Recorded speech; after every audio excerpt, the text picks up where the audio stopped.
Ordinary is a really strange word to me. And boring is ordinary.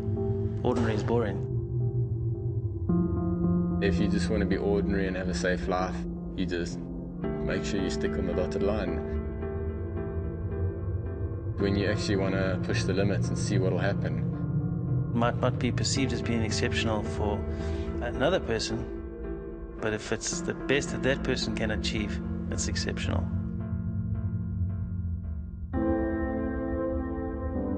It really is a three-dimensional freedom. When you're up there and you look down the earth below, I guess it's just like a bird, you know, you feel that you're totally free. I've learned to fly when I was at school on a little Cessna 150 down in the Eastern Cape. I used to ride my bicycle to the airport and get into the aeroplane and go and fly. Commercial flying is I would say, my job. Fortunately, it's a fantastic thing to do because I've got a real passion to do my job, and it's good to wake up to go to work. Stunt flying is just an extension of that airline flying. I guess aerobatic flying is the pinnacle of that three-dimensional freedom. You gotta love what you do, and what drives you to do it is the feeling you get out of what you're doing. I think Nick, the way he comes across, is absolutely straight down the line. He goes around as if he's just another guy, but he's not. He's got this very, very special talent. I went to a motocross race when I was really young. I saw the guys racing around the track, and I think the biggest impact on me was the way they crashed and hit the ground and got back on their bikes and carried on riding. And I thought, you know what, I want to do that. I want to be able to just crash off my bike and carry on going. I think it's the will to carry on and the persistence to finish something you started. If there's one person that I would trust, it would be Nick. In this project, there's a lot of trust going on here. I've seen what he can do. I've been with him not only in this little plane, but also a 747 or one of these big commercial airliners. If I didn't trust him, I don't think I'd be doing, well, I definitely wouldn't be doing this. A couple of years ago, we came up with this crazy idea of, let's see if I can jump over him. And now finally in 2013, we put this stunt together where I'm gonna jump over the runway from left to right and he's gonna swoop in underneath me. Well, we chose Zabula Game Lodge to do this project. It's just out in the bushveld and it gives it a really cool theme. Straight down the line, African bush. If that's what you love, then this is it. What I want to do is I want to jump it a few times now, and then we can do the run-up, just so I've got my exact speed. Okay, I see Glen coming. Okay, he's coming in 3, 2, 1. When Glen passes my marker of 400 meters, then I know that he's going to be in the middle when you are in the air already. The hardest thing from our side is that Glen's coming really, really fast and there's a few variables. His speed varies a little bit. Whoa. That's the best one. You want to do it like that?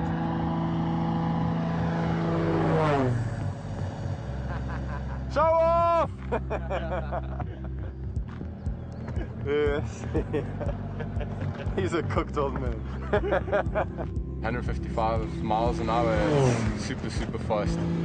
So the timing part on that speed is crucial. What do you think? That would have been late, eh? No, that would have been late. The higher the speed, the more difficult it makes for Nick, you know. But from what I saw, it was pretty close. I'm just going like, no, wait. Go, no, wait, go, no. Okay. And I was still earlier. So you must just get airborne and then stay there, and then I'll go underneath. But also, just to be a successful thing, if Glen's a little bit too high, he could hit me in the air. If Glen's a little bit too low, he's going to hit the ground. It's quite obvious that things can go wrong. Nick's safety concerns me because I just think he's crazy. For me, the only real fear is the fear of making a mistake that affects Nick. With experience, like for instance pilots, you can have the ability to fly a plane, but if you don't have the experience to deal with something that's going wrong, you're screwed. 90% of all pilots, when something goes wrong and they're near the ground, will pull back on a stick to get away from the ground. No matter what happens, that's the last thing I can do. No pulling back on the stick, which I guess that maybe an inexperienced guy might say, whoops, and that'll be stunt over. The most difficult thing is not to have any reaction whatsoever when Nick blows over the top of me, like 5 foot above me, 10 foot above me. You're going to be eye to eye, buddy. Can you look up or you have to focus on Good man, good man. My deal is that Nick knows that that's what he's expecting Glen to do, and Glen cannot do anything different.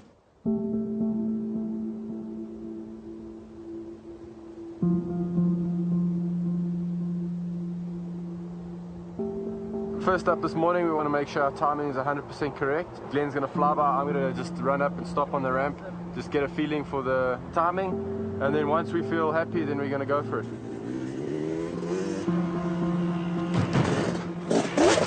Being out in the bushveld here, we've got a bit of dew on the mesh.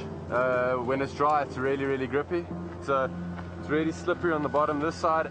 Unfortunately, we've got to just dry up all the dew and yeah, just make sure everything's 100% safe. Still busy.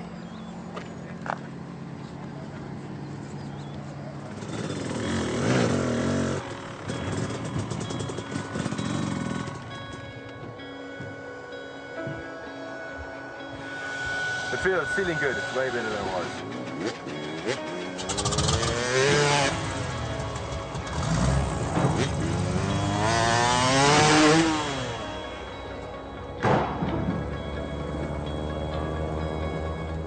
Finally gonna tick this box. Finally! 2 years in the making.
The main thing we're both doing it is to prove to ourselves that we can do it.